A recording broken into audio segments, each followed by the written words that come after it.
AK-47 গানের শক্তিশালী বুলেটগুলো প্রাণ কেড়ে নিচ্ছে অগণিত কালো পোশাক ও বন্দুকধারী ব্যক্তিদের। তাদের হাতে অস্ত্র থাকা সত্ত্বেও তারা প্রতিরোধ করার সাহস কিংবা সমতটুকু পর্যন্ত অর্জন করতে পারেনি। এক পরাক্রমশালী, দুঃসাহসী ও ভয়ঙ্কর মানবের অপরিসীম ক্রোধের রসনালে পড়ে লোকগুলো শয়ে শয়ে বিস্তৃত প্লেসের আনাচে কানাচে, ড্রয়িং রুমের ফ্লোরে ছিটকে পড়েছে। কেউ দোতলার বারান্দায় থেকে ছিটকে পড়েছে, তো কেউ কেউ নিচে থেকেই বুলেটের আঘাতে প্রাণ হারাচ্ছে। রক্তরাঙ্গা হয়ে যাচ্ছে সমস্ত ফ্ল্যাট জুড়ে। তবু হিতাহিত জ্ঞানশূন্য বিভীষিকাময় মানবটি সেদিকে বিন্দুমাত্র ভ্রুক্ষেপ নেই। কিছুতেই তার ক্রোধের অনল শান্ত হচ্ছে না।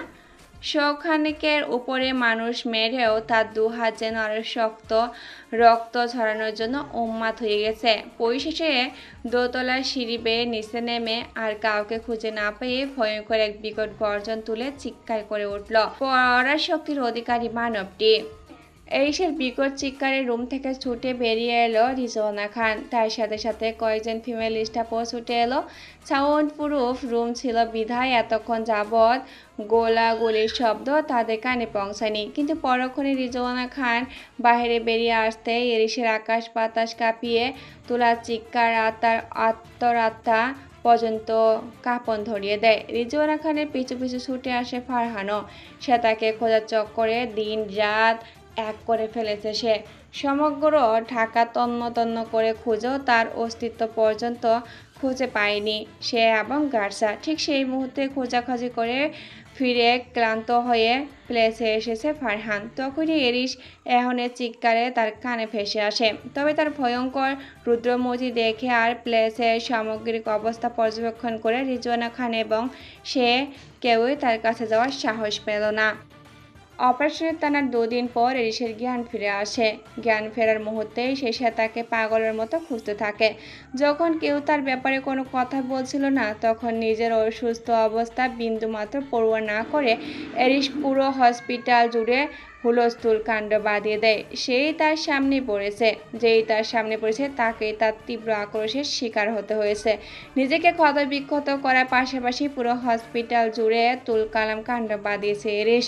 ফলশ্রুতিতে তার আরও 2-1 সপ্তাহ পরে ডিসচার্জ হওয়ার কথা থাকলেও কেউ তাকে আটকে রাখার দুঃসাহস করে উঠতে পারেনি। দুর্বল আর আঘাতে জর্জরিত শরীর নিয়ে সে প্লেসে ফিরে আসে। তারপর কোনোভাবেই যখন জানতে পারে সে তার 2 দিন যাবৎ নিখোঁজ, তাকে খুঁজে পাওয়া যাচ্ছে না, তখনই পুরো প্লেসের উপস্থিত গার্ডসরা তার বিভীষিকাময় রূপের সাক্ষী হয়, মৃত্যুর কোলে ঢলে পড়ে। এরিসের টকবকে রক্তে আর জ্বলন্ত দৃষ্টি জোড়া এবার নিবদ্ধ হয় রিজওয়ানা খান আর ফারহানের উপর। তার রক্তিম বর্ণ চোখ, মুখ এবং শরীরের দৃশ্যমান নীলাভ শিরা উপশিরাগুলো আবসোলন লক্ষ্য করে কেঁপে ওঠে তারা দুজন সহ উপস্থিত সকলে। এরিসের নিঃশ্বাস প্রশ্বাস আহত হায়নার ন্যায় ফোঁস করতে লাগে। এরিস তড়িৎ বেগে ফারহানের কাছে গিয়ে সোজা তার মাথায় বন্দুক তাক করে। দৃশ্যমান ভাবে কেঁপে ওঠে ফারহানের সমস্ত শরীর। রিজওয়ানা খান মুখে 2 হাত দিয়ে চেপে ধরে থাকেন, অথচ এরিসের মধ্যে বিন্দুমাত্র পরিবর্তন লক্ষণীয় হয় না। তার ক্রোধের সীমা ক্ষণে ক্ষণে বহুল পরিমাণে বৃদ্ধি পাচ্ছে। এরিস তদন্ত হিমশীতল কণ্ঠে ফারহানের উদ্দেশ্যে প্রশ্ন ছুড়ে, হোয়ার ইজ মাই অ্যাডিকশন? ফারহান কয়েকটা শুকনো ঢোক গেল। দরদর করে তার মুখমণ্ডল এবং শরীর ঘেমে যাচ্ছে। এরিস দ্বিগুণ উত্তেজনায় আবারও চিৎকার করে উঠল, tell me, where is my addiction? Damn it! এরিসের রামধমক এবার নিজেকে কোনো রকম ভাবে ধাতস্থ করে ফারহান আমতা আমতা করে বলে উঠল, আসলে স্যার ম্যাম। এরিস ফারহানের চিবুক শক্ত করে চেপে ধরে তার কপালে আরো দৃঢ়ভাবে বন্দুক ঠেকিয়ে হিস হিস স্বরেই বলল, আমার একটিমাত্র ভুল আমাকে নিশ্চিত মৃত্যুর মুখে ঠেলে দিয়েছিল। আমার স্ত্রী আর অনাগত সন্তানের জীবন হুমকিতে ফেলেছিল। সেই ভুলের মাসুল দিতে গিয়ে আমি যখন মৃত্যুশয্যায় শায়িত ছিলাম, তখন তোমার উচিত ছিল তাদেরকে প্রোটেকশন দেওয়া, আমার অনুপস্থিতিতে তাদেরকে আগলে রাখা। তোমাকে আমি অ্যাসিস্ট্যান্ট কম আমার ভাই আর বিশ্বস্ত সহচর বেশি ভেবেছিলাম, অথচ সেই তুমি তোমার দায়িত্ব পালন করতে ব্যর্থ হলে। এই ব্যর্থতার দায় কিভাবে পূরণ করতে চাও তুমি? ফারহান মাথা নিচু করে নিল। বহু বছর পর তার চোখ দুটো অশ্রুকণায় টলমল করে উঠল। প্রবল আত্মঘৃণারী আর অনুশোচনায় দ্বিগুণভাবে বিষিয়ে গেল তার সমস্ত মন। এই সে চোখে চোখ মেলাতেই পারল না সে। মনে মনে স্থির করলো সে এই ব্যথার জন্য এরিস তাকে যে শাস্তি দিবে সে মাথা পেতে নিবে। তাই মৃত্যুর জন্য চোখ দুটো বন্ধ করে প্রস্তুত হয়ে গেল সে। কিছুক্ষণের মধ্যে ঝনঝন করে কিছু একটা ভেঙে পড়ার বিকট আওয়াজ হলো। ফারহান চোখ মেলে তাকাতেই দেখল ওপরে সিলিংয়ের বিশাল বড় আর দামি ঝড়বাতিটা মেঝেতে পড়ে ভেঙে একদম গুড়িয়ে গেছে। এরিসের ডান হাত বন্দুকসহ সেদিকে উত্তোলন করা। ফারহানের ভাগের গুলিটা অবশেষে সেখানে গিয়ে পতিত হলো। ফারহান অবাক হয়ে সেদিকে তাকিয়ে রইল আর রিজওয়ানা খান মুখে আঁচল গুজে কাঁদতে লাগলেন। এরিস ঝাড়বাতির সেই কাঁচের টুকরোগুলোর কাছে গিয়ে হাঁটু গেড়ে বসে পড়ল। তারপর সেই কাঁচের টুকরোগুলো নিজের দু হাতের মাঝে নিয়ে পিষতে লাগলো। মুহূর্তে রক্তে রঞ্জিত হয়ে উঠল তার দুই হাতের তালু। রিজওয়ানা খান এরিসের দিকে দ্রুত গতিতে এগিয়ে গিয়ে তার হাত দুটো ধরে ফেললো। কাতর সুরে বলতে লাগলো, এইসব কি পাগলামি শুরু করেছে দুলাভাই? আর কত কষ্ট দিবে নিজেকে? এরিস হাত দুটো ঝটকা দিয়ে ছাড়িয়ে দিয়ে বন্দুক হাতে নিয়ে এবার সোজা নিজের বাঁ হাতে শুট করলো। রিজওয়ানা খান একটা চিৎকার করে সেই আঁচল দিয়ে তার হাতটা চেপে ধরলো। এরিস প্রচণ্ড এক আর্তনাদ ভরা কণ্ঠে বলে উঠল, ব্যর্থ স্বামী আমি, ব্যর্থ বাবা আমি, যে নিজের স্ত্রী সন্তানকে নিরাপত্তা দিতে পারল না। কি লাভ হলো এই বিশাল সাম্রাজ্য গড়ে তোলে, যেখানে নিজের প্রিয় মানুষগুলোকেই আগলে রাখতে পারলাম না? কি লাভ হলো এত ক্ষমতা আর লোকবল রেখে, যেখানে নিজের অস্তিত্বের অংশদেরই বিপদ থেকে রক্ষা করতে পারলাম না? এরিসের আহাজারি এবার তীব্র ক্রোধের রূপ নিল। উদ্ভন্তের মতো সে গিয়ে ড্রয়িং রুমের সকল জিনিস ভাঙতে লাগলো। তার বিকট গর্জনে কম্পিত হতে লাগলো গোটা প্যালেস। এতটাই ভয়ঙ্কর আর নিয়ন্ত্রণহীন হয়ে পড়েছে যে উপস্থিত কেউই তার সামনে দাঁড়ানোর সাহস পাচ্ছে না। অবশিষ্ট গার্ড এবং স্টাফরা প্রচণ্ড ভয়াতক দৃষ্টিতে তার দিকে তাকিয়ে রয়েছে। অ্যারিস, মাই সান। খুব সুপরিচিত এক স্নিগ্ধ কমল নারী কণ্ঠে এমন আদরে সম্মোষণে মুহূর্তে স্থির হয়ে গেল এরিস। তবে পিছনে ফিরে তাকালো না সে।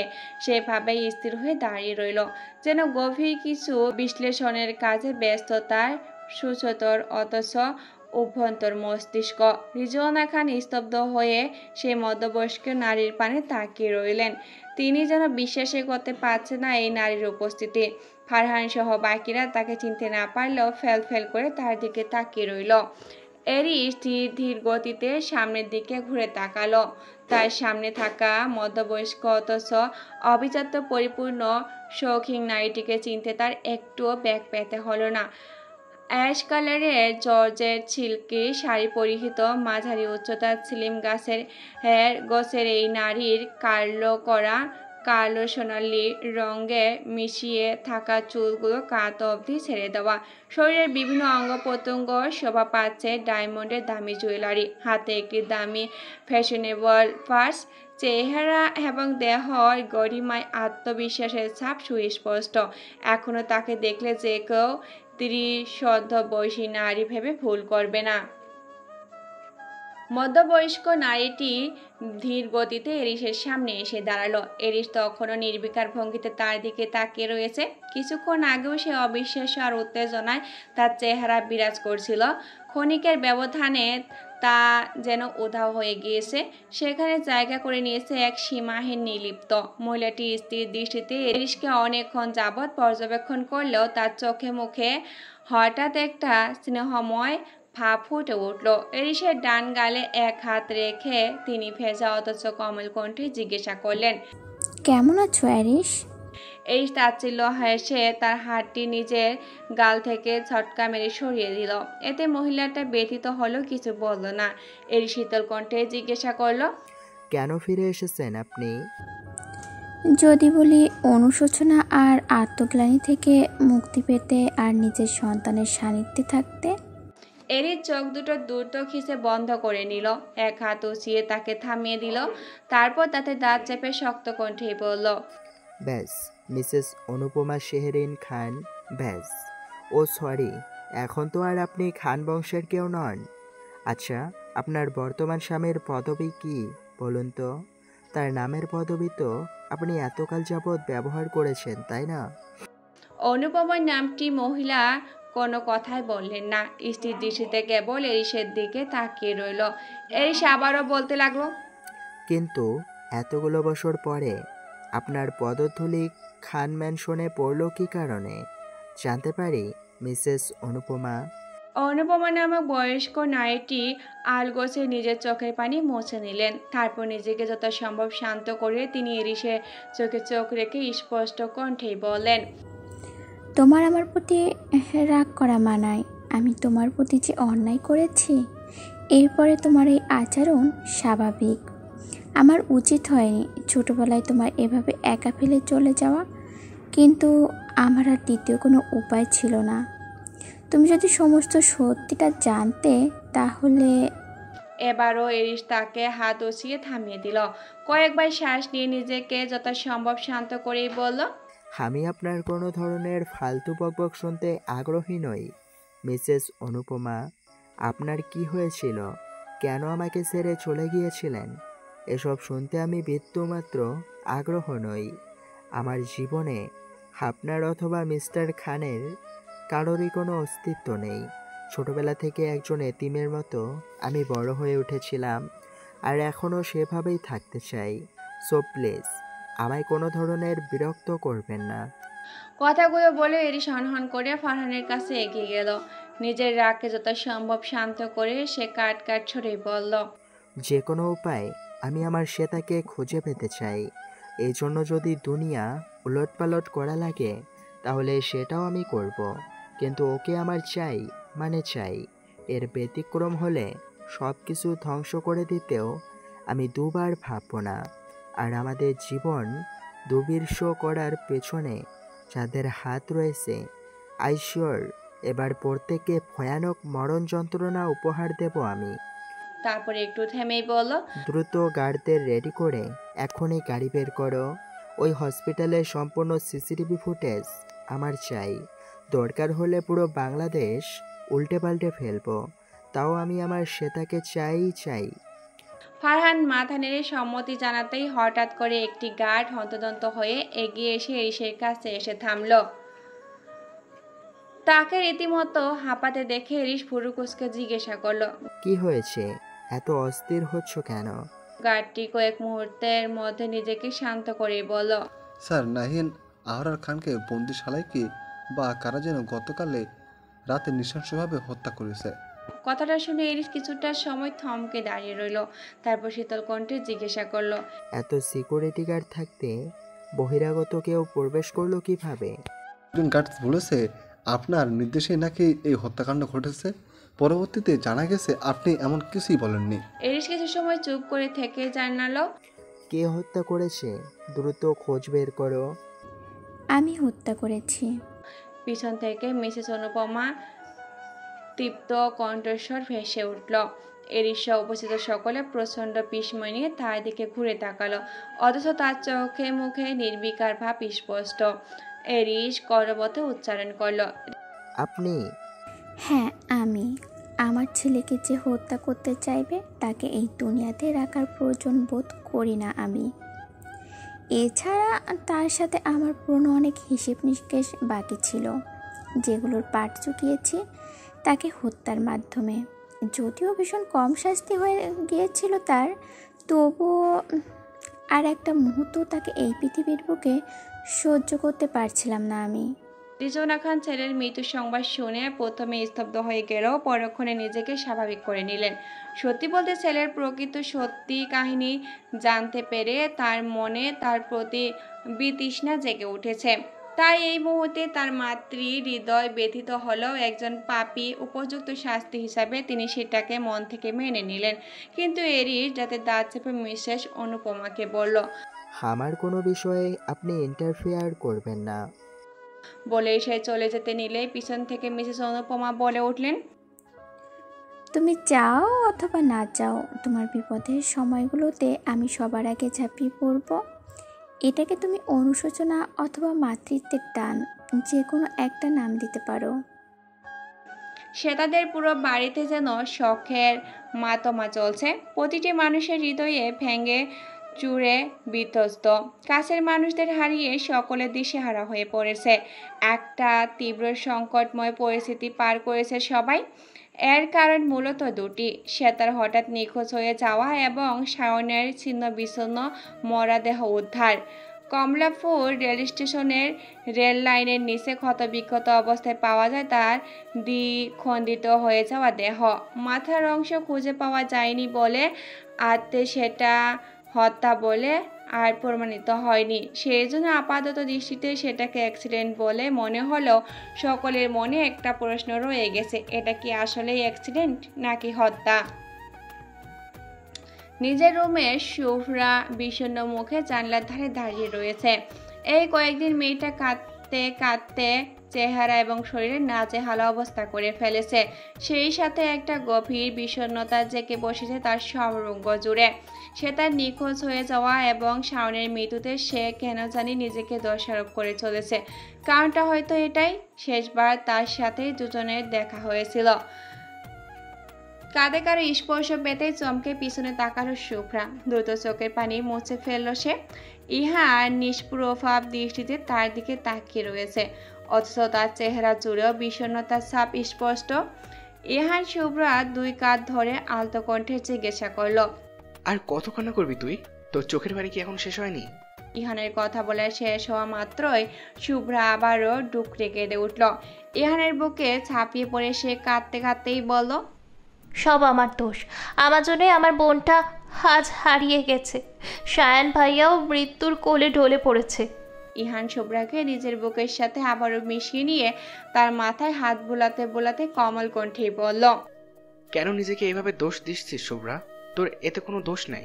নিয়তি ওদের ভাগ্যে এমনটা লিখে রেখেছিল। তবে দেখিস, সেটা ঠিকই আমাদের মধ্যে আবার ফিরে আসবে। শুভ্রা যেন ইহানের কথা শুনতেই পেল না, এমনভাবে বলতো নিজ মনে বিড়বিড় করে, আমার বোনটার সাথেই সবসময় এমন হয় কেন ইহান? একটার পর একটা বিপদ ওর পেছনে লেগেই থাকে। ওর ছোট জীবনে কোনো দিন কি ও সুখের দেখা পাবে না? তারপর একটু থেমে মাথা উঁচিয়ে ইহানের দিকে তাকিয়ে ভাঙা কণ্ঠেই বলল, ভালোবাসা হারানোর কষ্ট যে কি তীব্র হয় সেটা আমি 6টা বছর ক্ষণে ক্ষণে উপলব্ধি করেছি। এই একই কষ্ট আমার বোনের জীবনে আবারও ফিরে এসেছে। হেরিস ভাইয়া একই রকম করে কষ্ট পাচ্ছে। ওরা কি আর কখনো এক হতে পারবে না? ইহান শুভ্রার মুখটা নিজের দু হাতের আদলায় নিয়ে মৃদু অথচ দৃঢ় স্বরে বলল, সব ঠিক হয়ে যাবে, দেখিস ওরা আবারও এক হয়ে যাবে। শুভ্রা হঠাৎ চটপট করতে করতেই বলল, আমাদের জীবনেও কখনো এমন ঝড় আসবে না তো ইহান? আমরাও কি কখনো ওদের মতো আলাদা হয়ে যাব? ইহান শুভ্রকে নিজের বুকের সাথে শক্ত করে চেপে ধরে দৃঢ় কণ্ঠে বলল, না, কখনো না। তোকে আমি আর কখনো আমার থেকে আলাদা হতে দেবো না। আমাদের মাঝে কোনো দেয়াল আমি কখনো আসতে দিব না। তবু শুভ্রার অচেতন মন নিয়তিকে নিয়ে এক তীব্র ভয় ঢুকে গেছে। যে ভয় আপনজন হারানোর বেদনায়, জর্জরিত ভালোবাসা হারানোর ভয়ে প্রবল উৎকণ্ঠ। শুভ্রা শক্ত করে তার প্রিয়তম স্বামীকে বুকে জড়িয়ে রাখে, যেন ছেড়ে দিলে সে দূরে কোথাও হারিয়ে যাবে। টরেন্ট ওয়েস্টার্ন হসপিটাল, এটি হচ্ছে কানাডার সেরা স্পাইন সার্জারি হসপিটাল। তাছাড়া এটি কানাডার বৃহত্তম নিউরো সার্জিক্যাল প্রোগ্রামের অবস্থল। উন্নত বিশ্বের আধুনিক হসপিটালগুলোর তালিকায় এটি বরাবরের শীর্ষ অবস্থান থাকে। এই হসপিটালে একটি ভিআইপি কেবিনে শুভ্র হসপিটালিস্ট ড্রেস পরিহিত অবস্থায় বেডের উপর হাঁটু ভেঙে বসে রয়েছে একটি তরুণী। তার কপাল, মুখমণ্ডল এবং শরীরের বিভিন্ন অংশ জুড়ে এখনও অসংখ্য ব্যান্ডেজ লাগানো।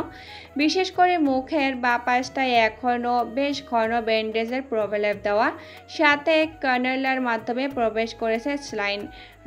বাদামি চুলগুলো পনিটেইল করে ঝুঁকি বাঁধা অবস্থায় রয়েছে, অথচ তার সমগ্র মুখমণ্ডল জুড়ে এক অদ্ভুত নির্বিকার স্পষ্টভাবে পরিলক্ষিত, যেন এই জগতের মাঝে তার কোনো অস্তিত্বই নেই। দরজা খুলে ভিতরে প্রবেশ করেন লতিফ আবরার শেখ এবং সামিরা আবরার শেখ। তাদের হাতে বেশ কিছু খাবারের প্যাকেট। মেয়েটির দিকে এক পলক তাকিয়ে সেগুলো টেবিলে রেখে তার নির্বিকৃত পাশের সোফায় গিয়ে বসলেন।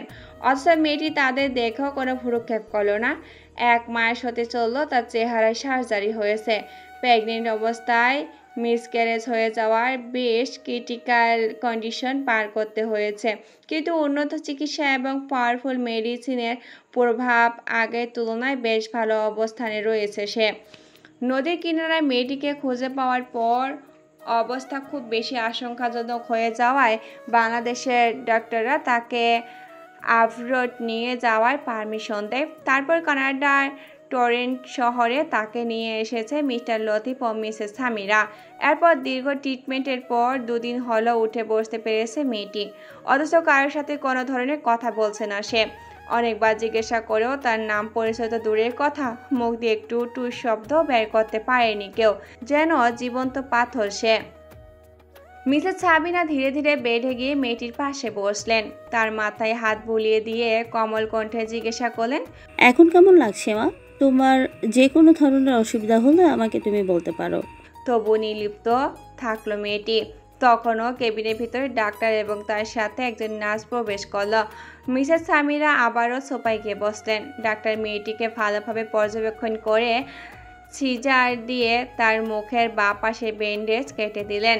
তারপর নার্সের মাধ্যমে তাকে কিছু মেডিসিন দিয়ে নিজেই কিছু ভালো মন্দ কথা বলে বেরিয়ে গেলেন কেবিন থেকে। যাওয়ার আগে অবশ্য মিসেস সামিরা এবং মিস্টার লতিফের সাথেও মেয়েটিকে নিয়ে কিছু কথাবার্তা বলে গেলেন। ডাক্তার চলে যেতে হঠাৎ করে মেয়েটি কি যেন হলো সে উত্তেজিত হয়ে বলতে লাগলো, আয়না কোথায়? মেয়েটি হঠাৎ করে খেয়াল করলো তার গলার স্বর কিছুটা পরিবর্তন এসেছে। আচমকা গলার 2 হাত চেপে ধরল সে। হতবিম্বল হয়ে গেল তার সমস্ত সত্তা। গলায় অনেকটা আঘাত পাওয়ার জন্য তার সেই অংশ অপারেশন করতে হয়েছিল। হয়তো সেই জন্য তার গলার স্বরটা অনেকটাই পরিবর্তন হয়ে গিয়েছে। এইদিকে মিসেস সামিরা মেয়েটিকে শান্ত করতে উঠে গিয়ে দ্রুত নিজের পাশ থেকে একটি ছোট আয়না বের করে তার মুখের সামনে ধরল। আয়না নিজের চেহারা ভালোভাবে খুঁটিয়ে খুঁটিয়ে দেখে এক প্রকার আঁতকে উঠল সে। চেহারায় ক্ষতিগ্রস্ত অংশে সার্জারি করায় তার পুরো মুখের আদল অনেকটাই বদলে গিয়েছে। সেখানে অন্য কোনো রমণীর চেহারা অনেকটা সাপ সুস্পষ্ট। যদিও তার চেহারা অবস্থা এখনও পুরোপুরি ঠিক হয়নি, তবে তা স্বাভাবিক হওয়ার প্রথম ধাপে রয়েছে। পুরোপুরি ঠিক হতে 6 থেকে 3 মাস অথবা সর্বোচ্চ 1 বছর লেগে যেতে পারে। নিজের নতুন ও পরিবর্তন চেহারা দেখে মুহূর্তে চিৎকার করে উঠল মেয়েটি। সে ছটফট করতে করতেই বলল, এটা কে? মিস্টার লতিফ ও মিসেস সামিরা দুজনে উত্তীর্ণ হয়ে গেলেন। মিস্টার লতিফ তার পাশে গিয়ে বসতে মিসেস সামিরা তাকে বুকে আগলে নিয়ে স্নেহ মাখা কণ্ঠেই বলতে লাগলেন, তুমি আমাদের একমাত্র মেয়ে, মাহিরা শেহরুন শেখ। এটাই তোর একমাত্র পরিচয়। আমরা তোর বাবা মা। এখন থেকে নিজের পরিচয় নিয়ে আর দ্বিধাদ্বন্দ্বে থাকবি না তুই, বুঝেছিস? মিস্টার লতিফ প্রথমে স্তব্ধ হয়ে গেল। পরক্ষণে স্ত্রী ও মেয়েটার মুখের দিকে তাকে বিষয়টা মেনে নিলেন তিনি। তারপর মেয়েটার মাথার মমতা সহকারে হাত বোলাতে লাগলেন। অথচ মেয়েটি তখনও কাঁপতে কাঁপতে দ্রুত নিজের চোখ জোড়া বন্ধ করে নিল। মুহূর্তে তার চোখের সামনে স্পষ্টভাবে ভেসে উঠল সেই ভার্সিটি লাইফ থেকে শুরু করে দীর্ঘ 6 বছরের প্রত্যেকটি খুঁটিনাটি ঘটনা। তার জীবন সম্পূর্ণ পরিবর্তন করে দেওয়া বিভীষিকাময় ঘটনাগুলো ভাবতে তার সমস্ত শরীর কেমন যেন ছটকা দিয়ে প্রকম্পিত হতে লাগলো। তারপর শেষ ঘটনা দুটো মনে পড়তেই বিকট চিৎকার করে কাঁদতে লাগলো সে সাথেই শক্তভাবে নিজের পেট আঁকড়ে ধরল, যেন অনুভব করতে চাইল কোনো হারিয়ে যাওয়া অস্তিত্বকে। মেয়েটির অবস্থা পর্যবেক্ষণ করে মিসেস সামিরা কাতর কণ্ঠে জিজ্ঞাসা করলেন, কি হয়েছে মা তোর? খুলে বল আমায়। মিস্টার লতিফ উত্তীর্ণ কণ্ঠে জিজ্ঞাসা করলেন, হ্যাঁ মা বল, কিছু মনে পড়েছে তোর? পরেক্ষণে কিছু একটা ভেবে নিজেকে বহু কষ্টে ধাতস্থ করলো মেয়েটি। মাথা উঠিয়ে নিজেকে যথাসম্ভব শান্ত করে ভেজা অথচ তৃপ্ত কণ্ঠেই বলল, কি মনে পড়বে আমার? তোমরা না বললে আমি তোমাদের মেয়ে? মিস্টার লতিফ ও মিসেস সামিরা একে অপরের দিকে তাকিয়ে রইল কিছুক্ষণ। তারপর মিসেস সামিরা বললেন, হ্যাঁ তাই তো, তুই তো আমাদের মেয়ে, আমাদের মাহিরা। মাহিরা নামক নতুন পরিচয় পাওয়া মেয়েটি নিজের চেহারা মাঝে মাঝে বয়ে যাওয়া তুমুল ঘূর্ণিঝড়ের বাহিরে এতটুকু প্রবেশ করতে দিল না। সে মনে মনে চক কষতে শুরু করেছে নতুন এক খেলায়, যেটা শুরুটা সে না করলেও শেষটা সেই করবে বলে দৃঢ় প্রতিজ্ঞা হলো। কেমন হবে এরই সে তার মিলন? সামনে কী বা অপেক্ষা করছে দুই জুটির জীবনে?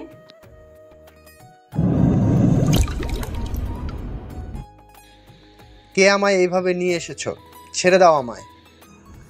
একটি আলো বাতাসহীন বদ্ধ রুমে ধাতব চেয়ারের সাথে হাত পা বাঁধা অবস্থায় ছটফট করতে করতে তীব্র আর্তনা সহকারী ইটালিয়ান ভাষায় কথাগুলো বলে যাচ্ছে আলেকজান্দ্রো কার্লো। মাথাটা ভীষণ যন্ত্রণায় টনটন করছে, সারা শরীরময় তীব্র যন্ত্রণা ছড়িয়ে পড়েছে, সেইগুলো থেকে অনর্গল রক্তপাত ঘটছে, অথচ তার কিছুই করার নেই। বদ্ধ রুমটার চারপাশ জুড়ে ঘুটঘুটে অন্ধকার, সেই সাথে একটা ভ্যাপসা চাপা গন্ধ বিরাজ করছে। হঠাৎ করে ক্যাশ ক্যাশ শব্দে রুমের লোহার দরজা খুলে গেল, যার ফলে সেখানটায় প্রবেশ করলো এক ফালি সূক্ষ্ম আলোর রেখা। সেই সাথে কারো হিমশীতল উপস্থিতি ও ভারী পদধ্বনির আওয়াজ শোনা গেল। চোখ পিট পিট করে আলেকজান্দ্রো সেদিকে তাকালো। অবয়বটি ধীরে ধীরে তার নিকটে এসে স্থিরভাবে দাঁড়ালো। তার চোখের দৃষ্টি আলেকজান্দ্রোর দিকে স্থির। ঝাপসা আলোতে আলেকজান্দ্রোর সামনে ব্যক্তিটিকে চিনতে বেগ পেতে হলো না। শুকিয়ে কাঠ হয়ে যাওয়া গলা সে কোনো মতন উচ্চারণ করলো, এরিস এরিস এড্রিয়ানো। হঠাৎ করে রুমের মধ্যখানে থাকা টিউব বাল্বটা জ্বলে উঠল। হলদে আলোয় চারপাশ হয়ে গেল।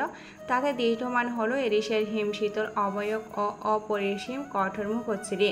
তবু তার সমগ্র চিত্ত জুড়ে নির্বিকার ভাব সুস্পষ্ট। এরিস ধীরে চেতে আলেকজান্দ্রোর সামনে চেয়ারটায় পায়ের পা তুলে দাম্মিক ভঙ্গিতে বসল। ডান পাটা ঠিক আলেকজান্দ্রো কার্লোর মুখের সামনাসামনি রাখলো, যেন তার প্রতি অতি অবজ্ঞ প্রকাশ করছে সে। কেমন অনুভব করছো আলেকজান্দ্রা কার্লো? এটা কি নরক যন্ত্রণার সমান? আলেকজান্দ্রো কার্লো ফেল ফেল নয়নে এরিসের দিকে তাকিয়ে রইল। এরিস আবারও ইটালিয়ান ভাষায় বলতে শুরু করলো, এই যন্ত্রণা তো তোমার জন্য কিছুই নয়। তোমাকে যে এর চেয়েও হাজার লক্ষ গুণ যন্ত্রণা দিতে হবে আমায়। ইস, এমন যদি হতো তোমাকে আমি আজীবন তিল তিল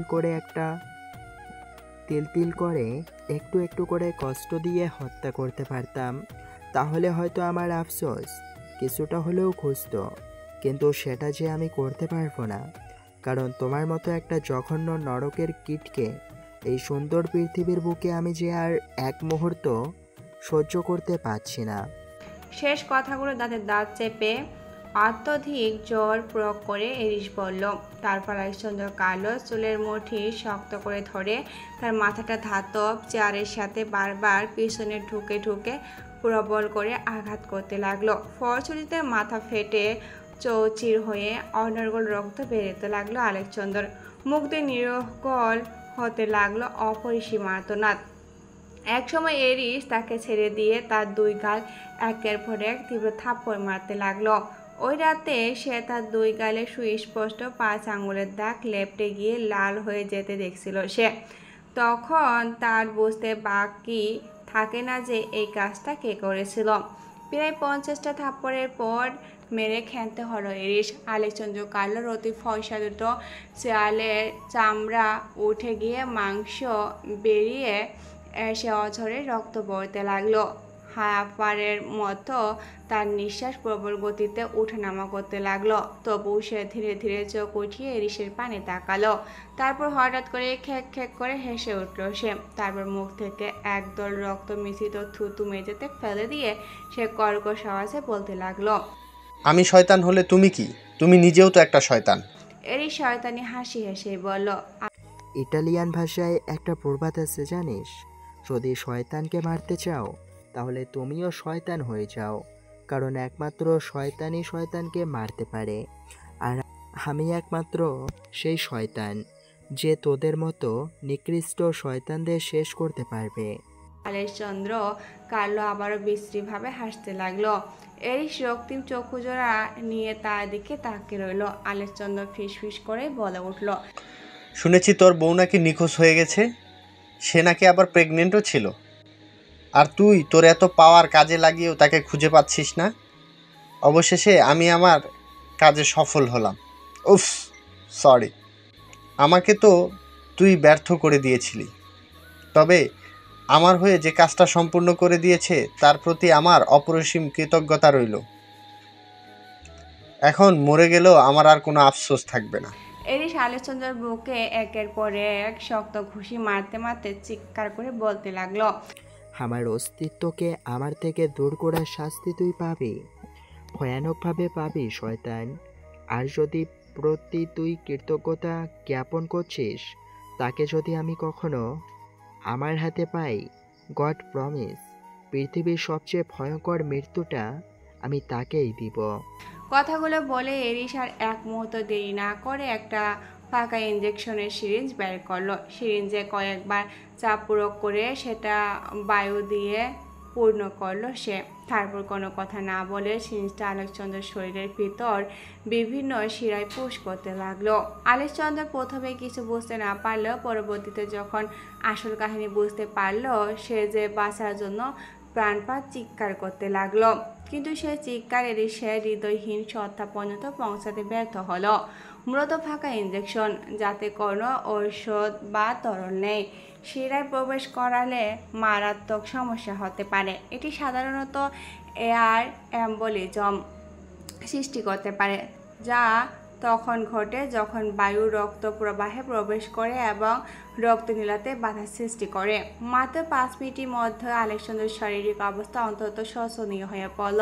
ফাঁকা ইঞ্জেকশন পুশ করার প্রভাব তার হৃৎপিণ্ডের রক্ত সঞ্চালন বন্ধ হয়ে একই সাথে হার্ট অ্যাটাক, মস্তিষ্কে স্ট্রোক, ফুসফুসে অক্সিজেনের প্রবেশ ব্যাহত হয়ে শ্বাসকষ্ট হওয়ার পাশাপাশি শরীরের সমস্ত অঙ্গ প্রত্যঙ্গ একই সাথে কাজ করা বন্ধ করে দিল।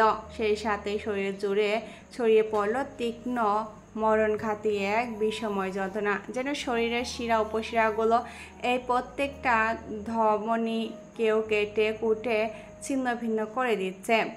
এই আলেকচন্দ্রের এই অবস্থা দেখে ক্রুধ হাসলো, তৃপ্তি ভরে উপভোগ করতে লাগলো তার যন্ত্রণাময় মুহূর্তগুলো। তারপর অতি নির্দয় স্বরে বলে উঠল, এখন মৃত্যুর আগ পর্যন্ত ঠিক এভাবেই যন্ত্রণা ভোগ করে যাবি তুই।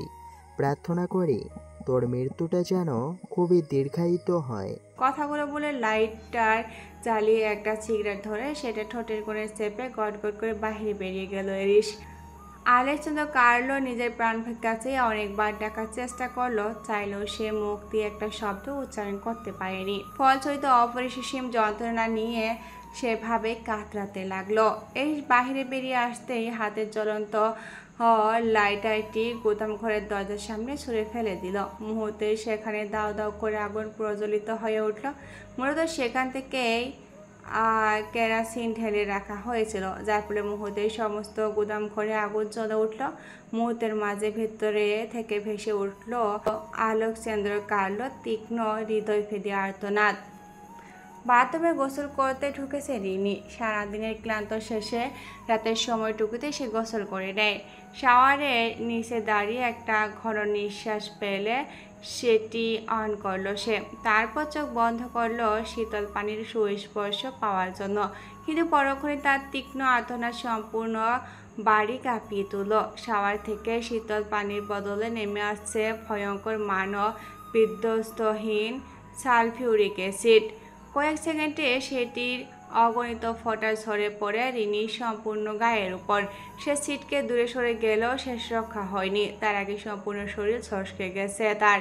ফ্লোরে পড়ে গিয়ে কাঁদাতে থাকে সে, কিন্তু সবার যখন অন থাকায় অবরিত অ্যাসিড নিচে পড়তে থাকে। ফ্লোরে মাখামাখি হয় সেই অ্যাসিড আবারও চলছে যেতে থাকে রিনির সম্পূর্ণ শরীর। রিনির গগন বিতারী আর্তনাদ তীক্ষ্ণ থেকে তীক্ষ্ণতর হয়। তার রুমটার বাথরুমের দরজা ধাক্কাতে থাকে, চিৎকার করে তাকে দরজা খুলতে বলে। অনেক চেষ্টা করেও দরজা খুলতে পারেনি রিনি। অবশ্যই প্রায় 5-7 মিনিট পর দরজা যখন ভাঙা হলো, তখন বিবস্ব শরীরে অধিকরণী মৃত রিনিকে আবিষ্কার করলো তার রুমমেটরা। ভয়ে আতঙ্কে আর অপরিসীম দুর্গন্ধে তারা ছিটকে তার থেকে দূরে সরে গেল। সেই দোতলা বাড়ির বাহিরে রাস্তায় একটা ব্ল্যাক ম্যাক্সিডি স্থির হয়ে দাঁড়িয়ে আছে। গাড়ির ব্ল্যাক সিটে বসে অবরিত ধূমপান করতে থাকে ইটালিয়ান মাফিয়া বস। মুখে তার নিষ্ঠুরতম পৈশাচিক বাঁকা হাসি।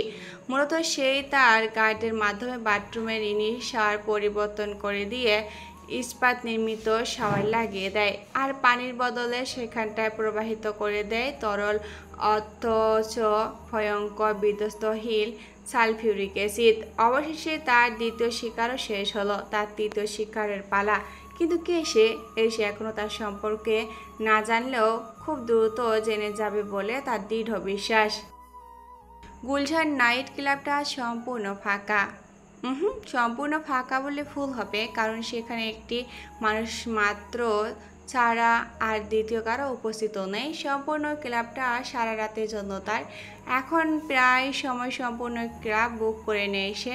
আলো ঝলমলে নাইট ক্লাবটায় আজ আধো আলো আধরিত উপস্থিত, সম্পূর্ণ সাজানো গোছানো এবং অভিজাত ক্লাবটি বার কাউন্টারে বসে একটানা মদ পান করে যাচ্ছে ইরিশ। কাউন্টারের সমস্ত অ্যালকোহল, হুস্কি, ওয়াইন প্রায় শেষের পথে। সবাই শেষ করেছে, শুধুই সে। তবু যেন তার নেশাই হচ্ছে না, লাঘব হচ্ছে না। অপরিসীম যন্ত্রণা, ভুলতে পারছে না তার প্রিয়তমা ও প্রিয় অস্তিত্বের অজস্র স্মৃতি। প্রায় 3 মাস হতে চলল সে তার নিখোঁজ হওয়ার। হসপিটাল থেকে ফেরার পর এরিশ সে সমস্ত বাংলাদেশে তন্ন করে সে তাকে খুঁজল, তবু তার বিন্দুমাত্র অস্তিত্ব কোথাও খুঁজে পায়নি সে। সিসিটিভি ফুটেজের সন্দেহজনক 2জন ব্যক্তিকে খুঁজে বের করে নির্মম মৃত্যু দিয়েছে সে, তবুও তাদের মুখ থেকে সত্যি কথা আদায় করতে পারেনি, যার ফলে খুঁজে পায়নি তৃতীয় সেই পুরুষটিকে এবং আসল মাস্টার মাইন্ডকে। ফলশ্রুতিতে প্রায় উন্মাদ হয়ে যেতে থাকে ইরিশ। মাস 2 আগে আলেকজান্দ্র কার্লো আর রিনিকে ভয়ঙ্কর মৃত্যু দেওয়ার পরও তার ক্রোধ কিছুতেই শান্ত হচ্ছিল না, যার ফলে মানসিক নিয়ন্ত্রণের ক্ষমতার বাহিরে গিয়ে ক্রমশ নিজের গার্ডের হত্যা করত সে। ফারহান এই জন্য তাকে কৌশলে ইটালিতে যাওয়ার জন্য রাজি করায়, যেখানে গিয়েও এক অবস্থা হয়। সে তার অনুপস্থিতি তাকে সম্পূর্ণরূপে পাগল বানিয়ে ফেলে। শত সাইকোটিক্স দেখিয়েও কোনো কাজ হয় না। ইটালি জুড়ে সে তাকে পাগলের মতো খুঁজছিল ইরিশ। সে তার ছবি এবং সমস্ত ইনফরমেশন দিয়ে ইউরোপিয়ান এবং সাউথ এশিয়ার অনেক কান্ট্রিগুলোতে তাকে চিরুনি অভিযান চালিয়েছে, কিন্তু কোনোভাবেই তার খোঁজ পায়নি। এখনও পৃথিবীর অনেক দেশে খোঁজাখুঁজি চলমান রেখেছে সে, কিন্তু সেটা তার নিকটে না থাকার ফলে আর সে নিজের কাছে নিয়ন্ত্রণহীন মানুষের ভাষায় এক বদ্ধ উন্মাদ ব্যক্তি, যার ধারে কাছে ঘেঁষার সাহস পর্যন্ত কেউ পায় না। এরিশ মদ্যপান করতে করতে হাতের চাপে কাঁচের গ্লাসগুলো ভেঙে ফেলে, যার দরুন কাঁচের টুকরোগুলো হাতে থেকে গেঁথে যায়। ক্ষত স্থানে আবার অ্যালকোহল ঢেলে দেয় সে। তীব্র যন্ত্রণা অনুভব হলেও মানসিক যন্ত্রণার কাছে এই যন্ত্রণার যেন কিছুই ছিল না। এরিশ বিড়বিড় করে বলতে থাকে, বারবার আমার কাছ থেকে কেন হারিয়ে যাও অ্যাডিকশন? আমি কি এতই খারাপ? আমাকে কি একটুও ভালোবাসা যায় না? নাকি তোমার প্রতি না বুঝে করা অন্যায়ের শাস্তি দিচ্ছ আমায়? তোমার দেওয়া 1000টা শাস্তি আমি মাথা পেতে নেব, কিন্তু তোমাকে আমার সামনে আমার কাছেই থাকতে হবে আজীবন। আমার হাতে হাত রেখে আমাদের ছোট্ট সোনামণিটাকে নিয়ে সারাটা জীবন পার করতে হবে তোমায়। এর ব্যতিক্রম করতে চাইলে তোমায় আমি ক্ষমা করব না সুইটহার্ট। আমাকে পুনরায় টেবিল হতে বাধ্য করো না তুমি। এভাবেই চলতে থাকে এরিশের নিজের সাথে বলা নিজের কথোপকথন। কখনো সে তাকে অনুভব করে সে কোমল হয়ে যায়, কখনো বা তার অনুপস্থিতিতে কঠোর হয়ে যায়। এখন যেমন এই মুহূর্তে সে তাকে নিজের সামনে দেখতে পাচ্ছে, সে তার দিকে তাকিয়ে আছে। সে তা পিস্তত মলিন মুখের ঠোঁটের কোণে একটুকু হাসি ফুটে আছে এরিশের। সে তার মাথায় হাত বুলিয়ে দিয়ে এরিশ হাসি ভয়ে যায়, বলে উঠল, আমার কষ্ট দেখে তোমার হাসি পাচ্ছে অ্যাডিকশন? সে তা কোনো কথা বলল না, কেবল হাসিতেই থাকে। এরিশের রাগ হয় না, ওই মুখের হাসি দেখে তার পুরা হৃদয় শীতল হতে থাকে। আরিশ বেব, পেছন থেকে এক লাশময়ী যুবতী রিনরিনে কণ্ঠের ডাক দিয়ে ওঠে, ফলে এরিসের ঘর ভেঙে যায়। মুহূর্তে সেটা তার চোখের সামনে থেকে গায়েব হয়ে যায়। এতে এরিস প্রথমে হতবিম্বল হয়ে গেল, পরক্ষণে ভীষণ রেগে ওঠে। সে ক্ষিপ্ত চোখে পিছনে তাকানো নারীটির দিকে তাকালো। তরুণীর শেষের সমাধানটা খুব নিচু স্বরে হওয়ায় এরিস সেটা শুনতে পায়নি। ডার্ক ব্ল্যাক কালারের সিলেটি ড্রেস, চেহারার ভারী মেকআপের সাথে স্মোকিং আইশ্যাডো, চুলে ব্ল্যান্ড হেয়ার কাট এবং পায়ে পেন্সিল হিল পরিহিত অবস্থায় কাটওয়াক স্টাইলে এরিসের দিকে ধীর গতিতে এগিয়ে যাচ্ছিল নীলিমা। এরিস যে তাকে দেখে ভীষণ বিরক্ত ক্ষিপ্ত হয়েছে সেটা তার চোখ মুখ দেখেই বোঝা যাচ্ছে। তবু নীলিমা সেগুলোকে পাত্তা দিল না। ঠোঁটের কোণে একটা বাঁকা হাসি ঝুলিয়ে সে এরিসের পাশে চেয়ারে গিয়ে বসলো। তারপর একটা গ্লাসে ওয়াইন ঢেলে সেটাতে একটা চুমুক দিল।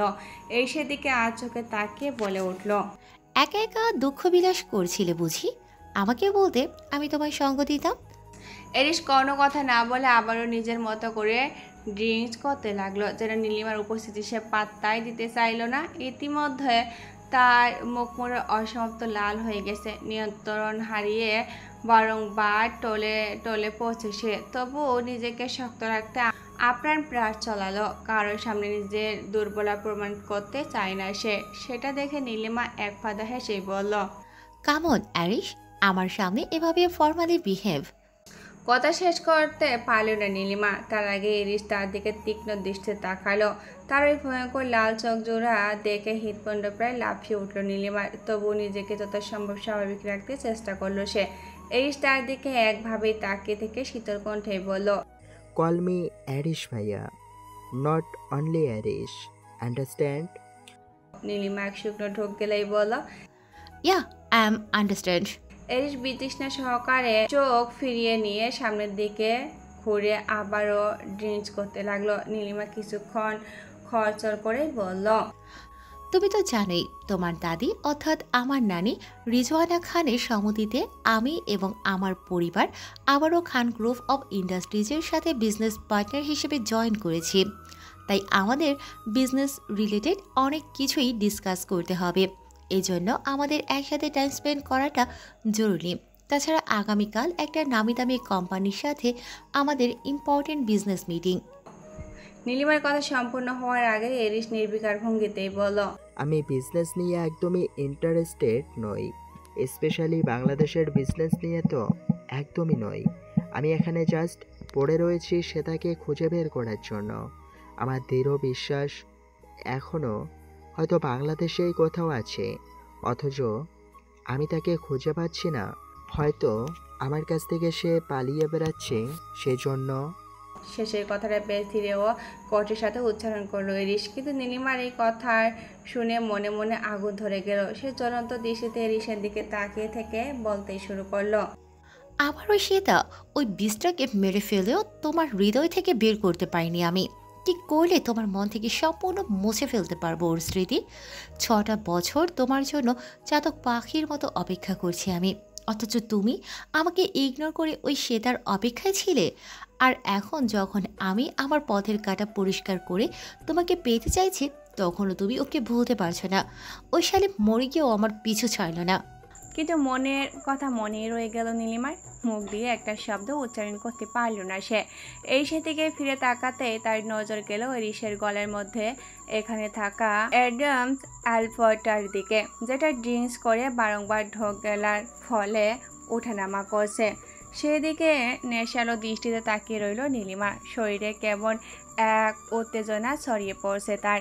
বারবার ইচ্ছে করছে ওই অ্যাডমস আলফটার সাথে সাথে এরিসের সম্পূর্ণ শরীর জুড়ে নিজের স্পর্শের আধিপত্য চালাতে। সেই উদ্দেশ্যে একবার সে হাত বাড়াতে গিয়েছিল, কিন্তু তৎক্ষণাৎ এরিস তার পাশের চেয়ার থেকে নিজের স্যুট হাতে নিয়ে হন হন করে বাইরে বেরিয়ে গেল। নীলিমাকে সামান্যতম পাত্তা দেওয়ার প্রয়োজন বোধ করল না সে। নীলিমা সেদিকে আহত দৃষ্টিতে তাকিয়ে থাকলেও পরক্ষণে তার মুখে ফুটে উঠল এক শয়তানি হাসি।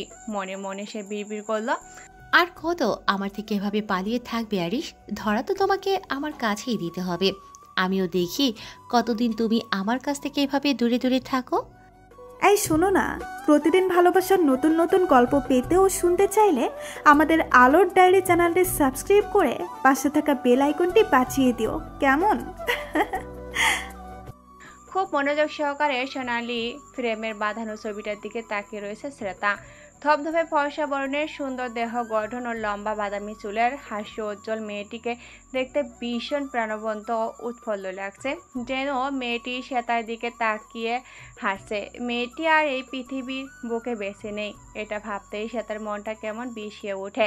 মেয়েটি চলে গেলেও নিজের পরিচয়, পরিবার আর চেহারা দিয়ে গেছে শ্বেতাকে। ব্যাপারটা ভাবতেই কেমন এক অদ্ভুত উত্তেজনা বয়ে যায় শ্বেতার হৃদয়ে। হঠাৎ কাঁধে কারো স্পর্শ টের পেতে ছবিটা টেবিলে নামিয়ে রেখে পিছনে তাকালো শ্বেতা। মিসেস সামিরা আবরার শেখ দাঁড়িয়ে আছেন। মধ্যবয়স্ক নারীটির মাঝে কমলার মাতৃসদা প্রবলভাবে লক্ষণীয়। শ্বেতা নিজে পুরোপুরি না পারলেও এই 3 মাসে তাকে একদম নিজের মেয়ের মতো আপন করে নিয়েছে। তার সুস্থ হয়ে ওঠার পিছনে মিসেস সামিরা এবং মিস্টার লতিফের অবদান চলেছে সবচেয়ে বেশি। মিসেস সামিরা এক পলক নিজের মেয়ের ছবিটির দিকে তাকিয়ে পুনরায় শ্বেতার পানে তাকালেন, তারপর তার গালে হাত রেখে বললেন, ওভাবে ছবিটার দিকে তাকিয়ে কি দেখছিস মা? ওইটা তো তুই। শ্বেতা জানে কথাটা মিথ্যা, তবু কোনো প্রত্যুত্তর করল না সে। এক দৃষ্টিতে তাকিয়ে রইল মিসেস সামিরার পানে। মিসেস সামিরা আবারও বলতে লাগলেন, এই কয়েকটা বছর তুই ছিলি না, বুকটা একদম খাখা মরুভূমির মতো হয়ে গিয়েছিল। এখন তুই ফিরে এসেছিস, আমার হৃদয়টা আবারও শীতল হয়ে গিয়েছে। জানি তোর আগের কোনো কিছুই মনে নেই, কিন্তু কোনো ব্যাপার না, আস্তে আস্তে আগের সব কিছুই মানিয়ে নিতে পারবি তুই। একটু পর থেমেই বলেন, আগামীকাল থেকে আমাদের শেখ গ্রুপ অফ কোম্পানির সিওর দায়িত্ব পুনরায় কাঁধে তুলে নিবি তুই। আমি? তুই। আবার নতুন করে সব দায়িত্ব বুঝিয়ে নিতে হবে তোকে। আর সবচেয়ে মজার বিষয় কি জানিস? প্রথম দিনে আমাদের প্রতিদ্বন্দ্বী অথবা সহযোগী কোম্পানির যাই বলিস, খান গ্রুপ অফ ইন্ডাস্ট্রির সিও এরিশ আহরার খান এবং তাদের partner company Mariana group of লিমিটেডের সিও মুমতাহিনা খান নীলিমার সাথে আমাদের কোম্পানির সিও অর্থাৎ তোর খুব গুরুত্বপূর্ণ একটা মিটিং আছে। প্রথম দিনেই তোকে বাজিমাত করতে হবে। জানি তুই হয়তো কোম্পানির দায়িত্ব সম্পর্কে সব কিছু ভুলে গেছিস, কিন্তু এই কয়দিনে তোর বাবা তোকে যা কিছু বুঝিয়েছে, আশা করি তাতেই তুই সবটা সামনে নিতে পারবি। না হলে আমি তো আছি। বেস্ট অফ লাক মামুনি। বলে শ্বেতার গালে একটা চুমু খেয়ে হাসি মুখে রুম থেকে বেরিয়ে গেলেন মিসেস সামিরা। ওইদিকে শ্বেতা এতক্ষণ নির্বিকার থাকলেও পরক্ষণে মনে মনে কিছু একটা ভেবে তার ঠোঁটের কোণে বাঁকা হাসি ফুটে উঠল। সে মনে মনে বিড়বিড় করে বলল, শিকার তাহলে নিজে থেকেই আমার খাঁচায় ধরা দিতে এসেছে। এবার শুরু হবে আসল খেলা। তোমাদের মুখোমুখি হতে আমি প্রস্তুত, mister and miss Khan. Sheikh group of company Bangladesh এবং কানাডার একটি প্রখ্যাত কোম্পানি, যেটি প্রতি বছরে বাংলাদেশের সেরা কোম্পানিগুলোর তালিকায় শীর্ষ অবস্থানে থাকে। খান গ্রুপ অফ ইন্ডাস্ট্রি কোম্পানির সাথে একটা প্রতিযোগিতা হয় সবচেয়ে বেশি। এই কোম্পানি পরিচালনা করে থাকে শেখ পরিবার। শুরু থেকে লতিফ আবরার শেখ কোম্পানি পরিচালনা করলেও মাঝখানে 3টি বছর তার একমাত্র মেয়ে মাহিরা শেহরিয়া শেখ কোম্পানি পরিচালনার দায়িত্ব নেয়। খুবই দক্ষভাবে কোম্পানি পরিচালনা করেছে সে। তার দরুন খুব দ্রুত কোম্পানির শীর্ষ অবস্থানে উঠতে থাকে। তার মৃত্যুর পর পুনরায় লতিফ আবরার শেখ আবারও কোম্পানির দায়িত্ব বুঝে নিতে হয়। তাকে সাহায্য করতেন মিসেস সামিরা আবরার শেখ। এবার শেখ কোম্পানির দায়িত্ব নিবে স্বয়ং শ্বেতা মুবাশশিরা ওরফে মাহিরা শেহরি শেখ।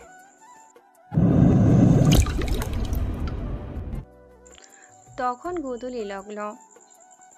গুদলি লগ্ন, আকাশে বিরাজ করছে রক্তিম আভা। সারাদিনের তীব্র উষ্ণতার পরে এই মুহূর্তে প্রকৃতি জুড়ে বইছে হালকা শীতল হাওয়া। পাখিরা দলবদ্ধভাবে নিরে ফেরার তাগিদে ব্যস্ত। ঠিক এমন সময় ঢাকার ব্যস্ত রাস্তার ফুটপাথ দিয়ে হাতে একগুচ্ছ লাল গোলাপ, একটা ব্ল্যাক ডায়মন্ড জুয়েলারির বক্স হাতে নিয়ে দ্রুত গতিতে সামনের দিকে এগিয়ে চলছে ইহান। মাঝ রাস্তায় হঠাৎ করে তার গাড়িটা নষ্ট হয়ে যায়। সেই সাথে রাস্তার অবস্থান করছে সুবিশাল জ্যামের বহর। অথচ তাকে নির্দিষ্ট সময়ে বাসায় ফিরতে হবে, কারণ আজ তার আর শুভ্রার হাফ মেরেছে অ্যানিভার্সারি। সেই উদ্দেশ্যে সে শুভ্রাকে সারপ্রাইজ দেবে বলে ঠিক করেছে। এই জন্যই ভালোবাসে সামান্য এই আয়োজন। তখনই তার হাঁটার মাঝখানে হঠাৎ আবির্ভাব ঘটে সোনালিকার। মেয়েটা এক প্রকার তার পথ রোধ করে দাঁড়িয়ে আছে, অথচ তার চোখে মুখে নির্বিকার ভাব স্পষ্ট প্রতীয়মান। আমার পথ ছাড়ো সোনালিকা। কঠোর স্বরে কথাটা বলল ইহান। তবুও সোনালিকা একই ভঙ্গিতে দাঁড়িয়ে থাকে। ইহান বিরক্ত হয়ে সোনালিকাকে পাশ কাটিয়ে চলে যেতে নিলে সে আবারও সামনে চলে আসে। তারপর আপাতমস্তক ইহানকে একবার লক্ষ্য করে সে ফিসেল হেসেই বলে, খুব তাড়া মনে হচ্ছে তোমার। হাতে তো আবার দেখি উপহার সামগ্রী, বউকে দিবে নাকি? কই, আমার সাথে রিলেশনে থাকা অবস্থায় তো আমাকে নিজে থেকে কোনো ধরনের গিফট দাওনি। ইহানের এই মুহূর্তে সোনালিকার সাথে কথা বলতে একটু ইচ্ছা করছে না, ভীষণ বিরক্ত অনুভব করছে সে। তবুও সে দাঁতে দাঁত চেপে উত্তর দিল, উপহার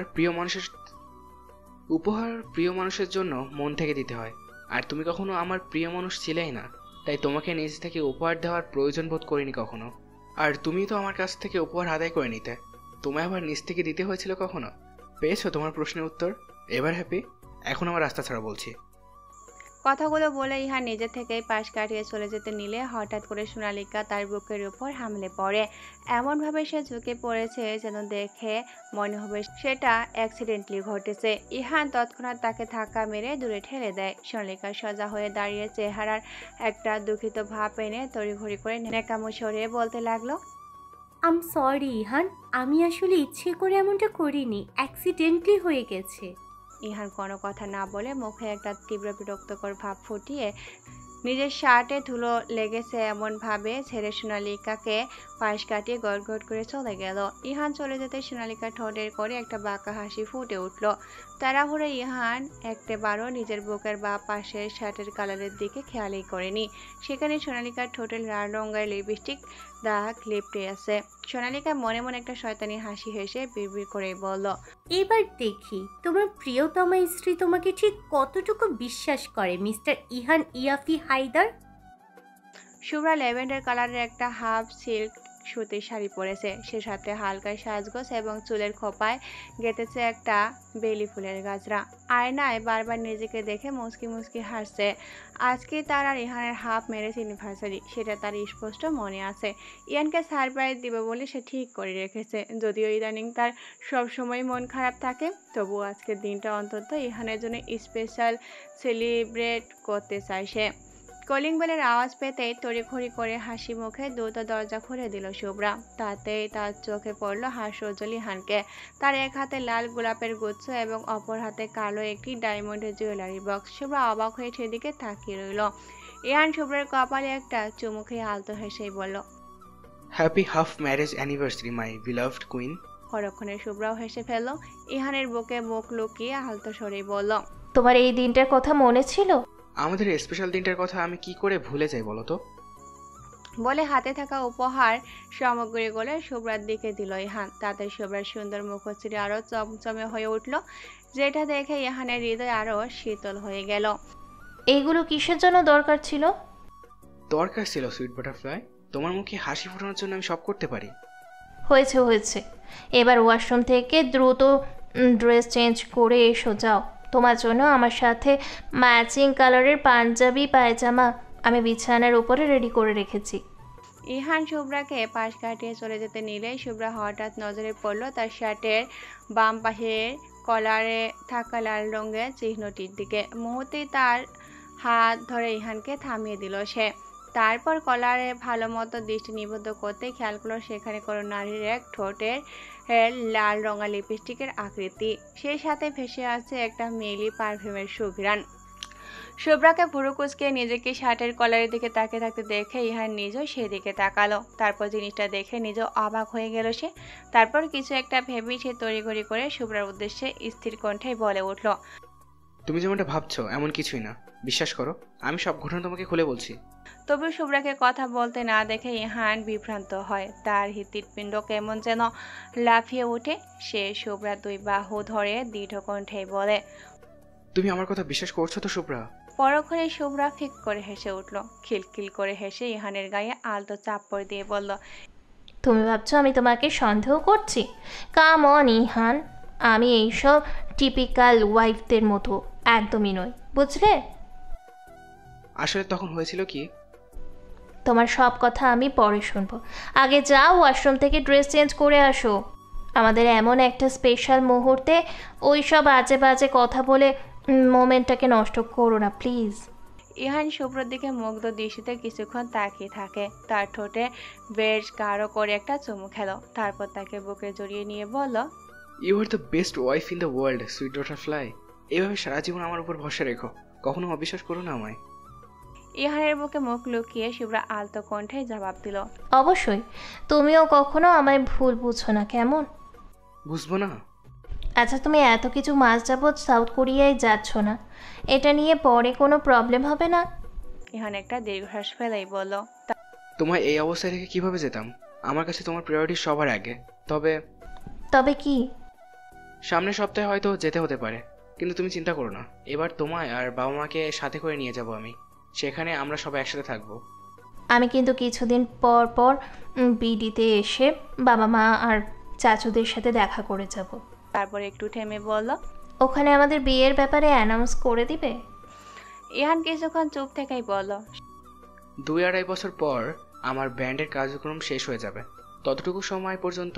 শুভ্র একটা দীর্ঘশ্বাস ফেলেই বলল, আমি বুঝতে পেরেছি ইহান।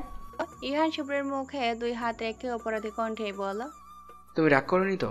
ওখানে বাবা মায়ের সাথে তুমি একসাথে থাকবে, আমি নিয়মিত তোমাদের সাথে দেখা করতে আসবো। শুভ্রা হেসে বলল, আরে পাগল, আমি বুঝতে পেরেছি তোমার পরিস্থিতি। এখন তাড়াতাড়ি যাও, ড্রেস চেঞ্জ করে এসো, এমনিতেই অনেক লেট হয়ে গেছে। ইহান মুচকি হেসে বিছনা থেকে পাঞ্জাবি পাজামা নিয়ে ড্রেস চেঞ্জ করতে করতে ওয়াশরুমে চলে যায়। স্বামী স্ত্রীর পবিত্র বন্ধনের মধ্যে যখন কারো কুদৃষ্টি পড়ে কিংবা সন্দেহ বা অবিশ্বাসের দানা বাঁধে, তখন সেটা একটা সুন্দর ও স্বাভাবিক সম্পর্ককেও বিষাক্ত করে তোলে। কিছুদিন আগে একটা বইয়ে এই লাইনটা পড়েছিল শুভ্রা। হঠাৎ করে এই মুহূর্তে তার ওই কথাটা কেন যেন ভীষণভাবে মনে পড়লো। তবে কি তার আর ইহানের মাঝেও কোনো দেয়াল আসতে চলেছে? কখনোই না, এমনটা কখনোই হতে পারে না। তার আর ইহানের সম্পর্ক অনেক মজবুত। এইসব ভেবে শুভ্রা একটা স্বস্তির নিঃশ্বাস ফেল। সে গ্রুপ অফ কোম্পানির বিশাল বড় কনফারেন্স রুমে অত্যন্ত জাঁকজমক সহকারে খুব গুরুত্বপূর্ণ একটা মিটিংয়ের আয়োজন করা হয়েছে। সেখানে উপস্থিত হবে বাংলাদেশের শীর্ষস্থানীয় 3 বিখ্যাত কোম্পানি। তাদের মাঝে বেশ কয়েকটা বড় বড় প্রজেক্ট নিয়ে ডিল সম্পন্ন হবে, যা 3টা কোম্পানির জন্যই খুবই লাভজনক। খুবই নাটকীয় ভঙ্গিতে একটা ব্ল্যাক কালারের রোলস রয়েস এসে দাঁড়ালো শেখ গ্রুপ অফ কোম্পানির বিল্ডিংয়ের সামনে। তার পেছনে এসে থামলো আরও কয়েকটি রোলস রয়েস। পেছনের গাড়ি থেকে দ্রুত একটা গার্ড বেরিয়ে এসে সামনের গাড়িটির ব্যাক সিটের দরজা সসম্মানে খুলে দিল। মুহূর্তে সেখান থেকে বেরিয়ে এলো একজোড়া দাম্ভিক পদযুগলের অধিকারী সত্তা। ব্ল্যাক শার্ট, টাই, ডার্ক ব্রাউন কালারের স্যুট, জিন্স আর সানগ্লাস পরিহিত অবস্থায় গাড়ি থেকে সন্দগ্ধ ভঙ্গিতে নামলো ইরিশ। সানগ্লাসের ভিতর থেকে ঈগল দৃষ্টিতে চারপাশে একবার নজর বুলিয়ে নিল সে। এরপর 2 হাতে নিজের পরনের স্যুটটি আর একটু ঠিকঠাক করে নিল সে। তাতে চকচক করে উঠল তার বাঁ হাতে থাকা রোলেক্স ডায়মন্ডের দর্শনীয় রিস্ট ওয়াচটা। স্পাই করে রাখা লাইট ব্রাউন সিল্কি চুলগুলোর সাথে 2 গাল জুড়ে থাকা ট্রিম করা চাপদাড়িটা তার সুশ্রী মুখে আরও কয়েকগুণ সৌদর্শন করে তুলেছে। এরপর এরিসের রাজকীয় ও দাম্ভিক ভঙ্গিতে হেঁটে যাওয়া এবং মুখের গম্ভীর অভিব্যক্ত তার ব্যক্তিত্বকে দান করেছে অন্য মধুরতা। তার পিছু পিছু আসতে লাগলো কালো পোশাকধারী অসংখ্য গার্ড এবং কর্মচারীরা। সেখানে দাঁড়ানো সাংবাদিকরা তার ফটো নেওয়া এবং তার সাথে কথা বলার চেষ্টা করলে গার্ডরা তাদেরকে আটকে দেয়। তবু এরিসের যত সম্ভব ফটো ক্লিক করে নেওয়া হয় সাংবাদিকরা। এরিসের প্রস্থানের কিছুক্ষণ পরেই সেখানে এসে থামলো এক রেড টয়োটা কার, যেখান থেকে রেড বডিকোট গাউন পরিহিতা অবস্থায় ভারী মেকআপে সজ্জিত এবং খোলা চুলের অধিকারিণী নীলিমাকে পেরিয়ে আসতে দেখা গেল। আজকের মিটিংয়ের ড্রেস কোডের সাথে তার এই পোশাকটি বড্ড বেমানান লাগলেও কেউ কোনো কিছু বলার সাহস পেল না। পিছনের গাড়ি থেকে তার কর্মচারী ও বডিগার্ডরা বেরিয়ে আসলো। চুপচাপ তার পেছনে পেছনেই চলতে লাগলো। সাংবাদিকরা তারও ছবি নেওয়া ও কথা বলার চেষ্টা করলে নীলিমা তাদেরকে ইগনোর করে ভিতরে চলে যায়। কারো কোনো প্রশ্নের উত্তর দেয় না সে। এরিস আর নীলিমা প্রস্থানের পর সেখানে অত্যন্ত কর্কশ আওয়াজে এসে থামলো একটি হোয়াইট কালারের মের্সিডিজ বেঞ্জ। তার পিছু পিছু আরো 3টি গাড়ি এসে থামলো। একজন বডিগার্ড পিছনের গাড়ি থেকে বেরিয়ে এসে সামনের গাড়িটির ব্যাক সিটের দরজা খুলে দিল। তারপর দরজা খুলতেই সেখান থেকে বেরিয়ে এলো পেন্সিল হিল পরিহিত একজোড়া শুভ্র মসৃণ পদযুগল। তারপরে দৃঢ়মান হলো অফ হোয়াইট স্কার্ফ টপ আর ওপরে স্কাই ব্লু কালারের শুট জিন্স পরিহিত অবস্থায় চুলে বাটারফ্লাই কাট দেওয়া এক সুদর্শনা রমণী, যার দৈহিক সৌন্দর্য এবং চেহারার দৃঢ় ব্যক্তিত্বময় গম্ভীর অভিব্যক্ত উপস্থিত সাংবাদিকদের নজর কেড়ে নিল। একের পর এক ক্যামেরায় ক্লিক ধ্বনির আওয়াজ প্রতিধ্বনিত হতে লাগলো চারপাশ। বডিগার্ডরা সাংবাদিককে তার থেকে দূরে সরিয়ে দিতে চাইলে সে হাত তুলে তাদেরকে বাধা দিল। তারপর সাংবাদিকদের একের পর এক প্রশ্নের স্মার্টলি উত্তর দিতে থাকলো। সকলের উদ্দেশ্যে একটা সূক্ষ্ম বাঁকা হাসি ছুড়ে দিয়ে দ্রুত ভিতরে চলে গেল। তার পিছু পিছু ছুটে এলো তার বডিগার্ড ও কর্মচারীরা। তাদের চলার মাঝে ভিড়ের মধ্যে একজন কর্মচারী অপর একজন কর্মচারীকে ফিস ফিস করে কথা বলতে শোনা গেল। মাহিরা ম্যামের না অ্যাক্সিডেন্ট হয়েছিল, আমি যতদূর জানি উনি নাকি মারা গিয়েছিলেন, তাহলে উনি এত বছর পর ফিরে এলেন কি করে? অপর কর্মচারী উত্তর দিল, কি জানি, তবে মিস্টার লতিফ আপনার সে কিছুদিনের মধ্যে একটা মিটিং কনফারেন্স ডেকে সবটা ক্লিয়ার করবেন বলে ঘোষণা দিয়েছেন। সেই পর্যন্ত এই বিষয় নিয়ে চুপচাপ থাকার আদেশ দিয়েছেন তিনি। দুজন কর্মচারী নিজেদের আলাপচারিতা করে মাহিরা শেখের পিছু পিছু যেতে লাগলো। মিটিং কনফারেন্স রুমে নিজের জন্য নির্ধারিত করে রাখা ডেস্কে চেয়ারে অতি অনিচ্ছা সত্ত্বেও বসে রইল এরিস। তার চোখ মুখ দেখে বোঝাই যাচ্ছে সে এখানে আসতে কতটা নিষ্পৃহ ছিল, তবু দাদির কথা রাখতে বাধ্য হয়ে তাকে এখানে আসতে হয়েছে। গার্ডরা বারবার তাদের বসের এই অবস্থা দেখে ঢোক গিলছে, কখন না আবারও তাদের বস বিরক্ত হয়ে ওখানে একটা তুলকালাম কাণ্ড বাঁধিয়ে দেয়। এরিস নিজের বিরক্তি ঢাকাতে এক নাগারে ফোন স্ক্রল করেই যাচ্ছে। কিছুক্ষণ পর পর হাত ঘড়ির দিকে তাকিয়ে ভুরু কুঁচকে এদিক ওদিক তাকাচ্ছে। মিটিং বলতে গেলে সবাই উপস্থিত, শুধুমাত্র শেখ গ্রুপের সিও মাহিরা শেখ ব্যতীত। টাইম নিয়ে সব সময় কনসার্ট থাকা এরিসের মাহিরার এই বিলম্বন একদমই সহ্য হচ্ছে না, তবু তাতে দাঁত চেপে সে সহ্য করেই যাচ্ছে সবটা। নীলিমা এরিসের পাশের চেয়ারটায় বসে তার মনোযোগ আকর্ষণের চেষ্টা করে বলল, অ্যারিস আর ইউ ওকে? এরিস কোনো জবাব দিল না, তবু নীলিমা নিজে থেকেই বলল, তুমি শুধু শুধু আমাকে একা ফেলে রেখে এসেছিলে, আমরা দুজন একসাথে আসলে কি এমন হতো? এরিস চেয়ার শক্ত করে কেবল বলল, just shut up your mouth টাফার। অপমানের মুখ থমথম হয়ে গেল নীলিমার, তবু নিজেকে যত সম্ভব সামনে নিল সে। এবার আশেপাশে তাকে দেখলো কেউ তার এমন অবস্থা দৃশ্য পর্যবেক্ষণ করছে কিনা, কিন্তু সবাইকে নিজেদের খেয়ালে থাকতে দেখে নীলিমা একটা স্বস্তির নিঃশ্বাস ফেল। নির্দিষ্ট সময়ে 10 মিনিট অতিক্রম হয়ে গেলেও যখন মাহিরা এলো না, তখন এরিস কারো কোনো পরোয়া না করে দ্রুত গতিতে হন হন করে বাইরে বেরিয়ে যেতে থাকলো। সবাই অবাক হয়ে তাকিয়ে রইল। তখনই কারোর সাথে তীব্র গতিতে একটা ধাক্কা লাগলো তার। কড়া পারফিউমের ঘ্রাণে আচ্ছাদিত একটা কমল মেয়েলি শরীর এরিসের বলিষ্ঠ ও শক্ত দেহের ধাক্কায় পড়ে যেতে নিলে এরিস দু হাতে তার কমল জড়িয়ে ধরে নিজের দিকে টেনে নেয়। ফলশ্রুতিতে মেয়েটা তার বুকে আছড়ে পড়ে। এরিস তার শরীরে খুব কাছাকাছি থাকায় খুব চেনা একটা ঘ্রাণ অনুভব করে সে। মুহূর্তে স্থান কাল ফুলে অনেকটা উম্মাদের মতো তরুণীটির গায়ের ঘ্রাণ নিতে থাকে সে। তরুণীটিও কয়েক মুহূর্তের জন্য স্তব্ধ হয়ে যায়, তারপর প্রায় ধাক্কা দিয়ে এরিসের থেকে নিজেকে ছাড়িয়ে নেয় সে। এরিস মেয়েটির প্রতি বিশট মত্ত থাকায় শক্ত করে তাকে আটকে রাখতে পারেনি, তাই তার ধাক্কায় কিছুটা দূরে সরে যায় সে। এরিস তরুণীর দিকে হতবিম্বল নয়নে তাকালেই কিছু মুহূর্তের জন্য তাদের দুজনের চোখাচোখি হয়। হালকা ধূসর বর্ণের চোখ জোড়া সাথে দৃঢ় বাদামি চোখ জোড়া মিলিত হতেই এক অদৃশ্য কম্পন অনুভব করে দুজনেই। ফেল ফেল করে একে অপরের দিকে তাকিয়ে থাকে অনেকটা মুহূর্ত। তরুণী নিজেকে ধাতস্থ করে এরিসের দিকে নিজের ডান হাত বাড়িয়ে দিয়ে ঠোঁটের কোণে একটা তীর্যক হাসি ফুটিয়ে তুলেই বলল, hi, I am Mahira Shehri Sheikh, CEO of Sheikh group of company, and who are you? এরিসের কয়েক মুহূর্তে সময় লাগলো নিজেকে পুনরায় বাস্তবতায় ফিরিয়ে আনতে। বুকের মাঝে কেমন একটা অদ্ভুত কম্পন শুরু হয়ে গেছে তাই। মাহিরা তখনও সেভাবে হাত বাড়িয়ে রয়েছে তার দিকে। এরিস এক মুহূর্তে সেদিকে তাকে কাঁপা কাঁপা হাতে তার হাতে স্পর্শ করতে আরেক দফা চমকে উঠল। এই স্পর্শ যে তার খুবই চেনা। খুব শীতল কণ্ঠে এরিস বলল, how this is Erish Ahrar Khan, CEO of Khan group of industries. কথাটা বলেই বাহিরার দিকে এক দৃষ্টিতে তাকিয়ে রইল এরিস। হাত ছাড়ার কথা যেন সে ভুলে গেছে। মাহিরা হাত ছাড়াতে নিলেই সে শক্ত করে সেটা ধরে রেখেছে। মাহিরা তাতে দাঁত চেপে কিছুটা শক্ত কণ্ঠে আওড়ালো, আমার হাতটা প্লিজ ছাড়ুন মিস্টার খান। ততক্ষণে নীলিমা এসে তাদের দুজনের পাশে দাঁড়িয়েছে।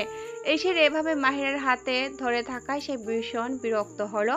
এসের হাতটা এক প্রকার টান দিয়ে ছাড়িয়ে নিল সে। তাতে অন্তত তীক্ষ্ণ দৃষ্টিতে নীলিমার পানে তাকালো মাহিরা। তার চোখ জোড়ায় অদৃশ্য এক ফুলিঙ্গ জলে উঠল যেন। এরিস এতে যথেষ্ট বিরক্ত হলো। তবে নীলিমা সেসবে খুব একটা পাত্তা না দিয়ে মাহিরার দিকে হাত বাড়িয়ে দিয়ে হাসি মুখে বলল, hello, I am Muntahina Khan Nilima, CEO of Mariana group of limited. Mahira হাত মেলালো না। নীলিমার দিকে সেভাবে তাকিয়ে থাকতে থাকতে হঠাৎ করে একটা ক্লিকা সেদিকে কফি ট্রে নিয়ে ঢুকেছিল। মাহিরা দ্রুত সেটা হাতে নিয়ে হঠাৎই পা পিছলে যাওয়ার ভান করলো। তাতে ধোয়া ওঠা গরম কফিটা সোজা নীলিমার মুখে গিয়ে পড়ল। মুহূর্তেই দু হাতে মুখ চেপে ধরে যন্ত্রণা আর্তনাদ করতে লাগলো নীলিমা। উপস্থিত সকালে এত হতবিম্বল হয়ে গেল। এদিকে মাহিরা নাটক করে কিছুটা নেকা কণ্ঠেই বলে উঠল, I am so sorry miss Nilima, আমি আসলে ইচ্ছে করে এমনটা করিনি। I am extremely sorry. নীলিমার প্রচণ্ড রাগ উঠলেও সেই মুহূর্তে কিছু বলার মতো অবস্থাতেই ছিল না।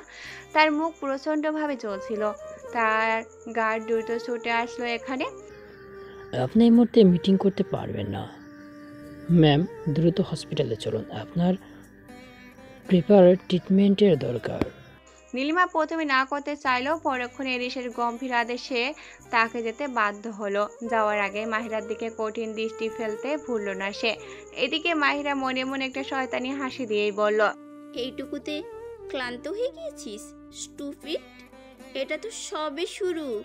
দেখ তোর জন্য সামনে আরো কি কি অপেক্ষা করছে। কথাগুলো ভেবে মাহিরা অত্যন্ত স্টাইলে সহকারে এগিয়ে গিয়ে নিজের ডেস্কে চেয়ারে গিয়ে বসলো। অথচ এরিস তখনও সেভাবেই দাঁড়িয়ে থেকে নির্বিকারভাবে মাহিরাকে এক দৃষ্টিতে পর্যবেক্ষণ করে যাচ্ছে। গভীর ভাবনায় নিমজ্জিত তার সুচতুর মস্তিষ্ক। এদিকে ফারহান এরিসের কাছে ছুটে এসে তাকে সিটে যাওয়ার জন্য অনুরোধ করল। এরিস অত্যন্ত ধীর গতিতে নিজের চেয়ারে গিয়ে বসলো। তখন তারও নজর মাহিরার দিকে স্থির। মিটিং শুরু হয়ে গেছে।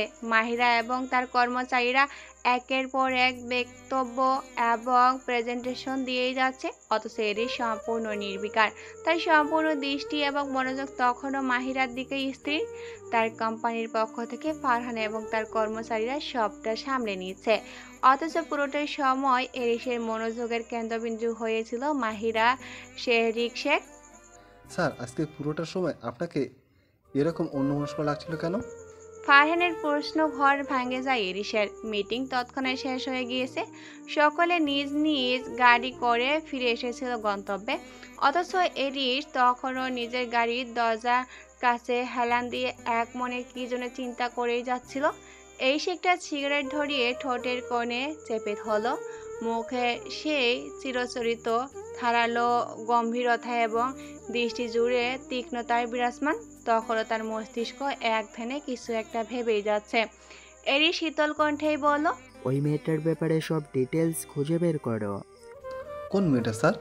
এরিস এক নজর তীক্ষ্ণ দৃষ্টিতে ফারহানের দিকে তাকিয়ে হাঁকচি সরেই বলল, মাহিরা শেহরিজ শেখ। ফারহান এরিসের হঠাৎ মাহিরা শেহরিয়ার শেখকে নিজের ভাবার জন্য চিন্তায় পড়ে গেল। তাই জিজ্ঞাসা করতে ইচ্ছা করলো, এরিসের এরকম মাহিরার ডিটেল জানার কারণ কি? তবে সাহসের অভাবে কিছুই বলতে পারল না সে। তবে সে এরিসকে দ্রুত মাথা নাড়িয়ে সম্মতি জানালো। এরিস সিগারেটের ধোঁয়া ছাড়তে ছাড়তে আকাশের দিকে তাকিয়ে বিড়বিড় করে বলল, ওই মেয়েটার মাঝে আমি আমার অ্যাডিকশনের শরীরের ঘ্রাণ খুঁজে পেয়েছি। তার চোখে, তার চোখ জোড়ায় আমার অ্যাডিকশনের চোখ জোড়ার দৃষ্টির ছায়াপাত আমি দেখতে পেয়েছি। অথচ তার আগের দৃষ্টি ছিল কোমল, মায়া ভরা, আর এখনকার দৃষ্টি ধারালো তীক্ষ্ণ। সে যেমনই হোক না কেন, তার স্পর্শ চিনতে আমার একটুও কষ্ট হয়নি। হোক না তার বাহ্যিক রূপ আলাদা, আমি খুঁজে বের করেই ছাড়ব। আমার এডিকশনের সাথে মাহিরা শেখের এতটা মিল কি করে এলো? অপরদিকে জ্বলন্ত গাড়িতে বসে বাহিরের যান্ত্রিক শহরটার দিকে একদৃষ্টিতে তাকিয়ে আছে শ্রেতা।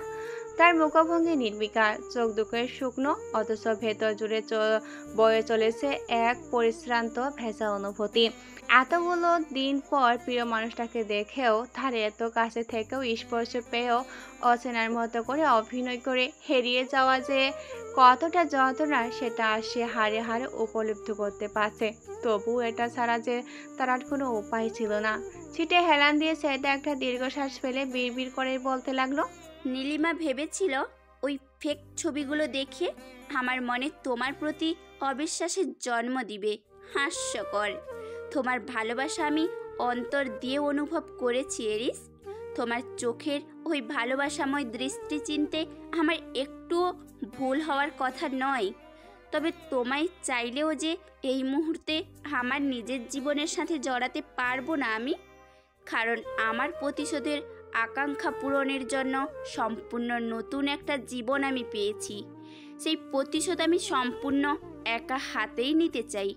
আমি চাই না সেই জীবনে তোমাকে জড়াতে। আমি চাই না, তাই না চাইতেও তোমার থেকে দূরে সরে থাকতে হবে আমায়। এমনকি তুমি যদি আমাকে চিনেও ফেলো, তবুও তোমার থেকে দূরে সরে আসতে হবে। কঠোর সত্তায় মুড়িয়ে ফেলতে হবে নিজেকে। নিয়তি আমাদের বারবার আলাদা করে দেয়। সে হয়তো চায় না আমাদের মিলন, তাই আমি পুনরায় তোমার জীবনকে শূন্য করে দিয়ে হারিয়ে যেতে চাই না। ক্ষমা করে দিও আমার প্রিয়তম। দুফোঁটা অস্ত্র সে তার দুই গাল বেয়ে গড়িয়ে পড়ল। তবে মুহূর্তে সেগুলোকে মুছে নিয়ে চেহারার একটা কঠোরতা ভাবমূর্তি ফুটিয়ে তুলল সে। তবে নিয়তি আদৌ কি সে তার এরিসের বিচ্ছেদ চায়? কার ভাগ্যে কি লেখা আছে সেটা কি কেউ ক্ষুরাক্ষণেও টের পায়? হয়তো না।